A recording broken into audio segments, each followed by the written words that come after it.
3 things you need to know about Down syndrome. So the first thing is Down syndrome is a genetic disorder where most of us have 46 chromosomes, and in Down syndrome there are actually 47 chromosomes, so there's an extra chromosome, and this extra chromosome is actually a chromosome 21, and that's why sometimes Down syndrome is called trisomy 21.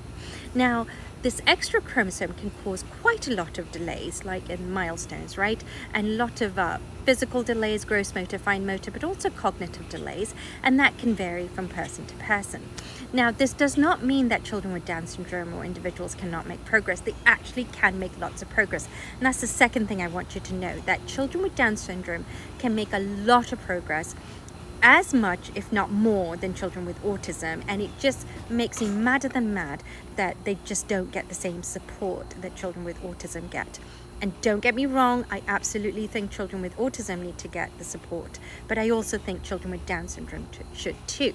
Anyway, that's just a personal beef I have. But anyway, the other thing you need to know about Down syndrome is they have low tone or hypotonia, which basically means they have less tensile strength in their muscles and their joints are very lax. So you have to be very careful how you position them and when you are moving, right? Okay, the last thing you need to know is because of the low tone, they have something called low sensory awareness. There is a receptor in your muscles and joints that's called proprioceptive reception, and this gives you information about your body, muscles and joints. It tells you how hard you're pushing, what direction you're moving in, what your body is positioned like. You know, if you close your eyes, you can tell me, oh, my legs are crossed, I'm, so many feet away from the door, because you're getting that body sense. So individuals with Down syndrome don't have this awareness, as enough of this awareness, and therefore movements are really difficult for them, right? Imitating movements is going to be hard. Coordinating movements is going to be hard.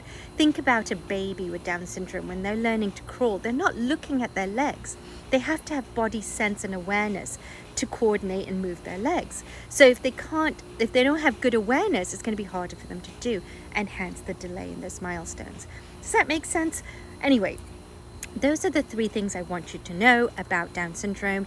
It is a diagnosis that is often overlooked. As I said, everybody focuses on autism. I'm talking about insurance companies. They will give me services for someone with autism, but they won't give me enough services for Down syndrome.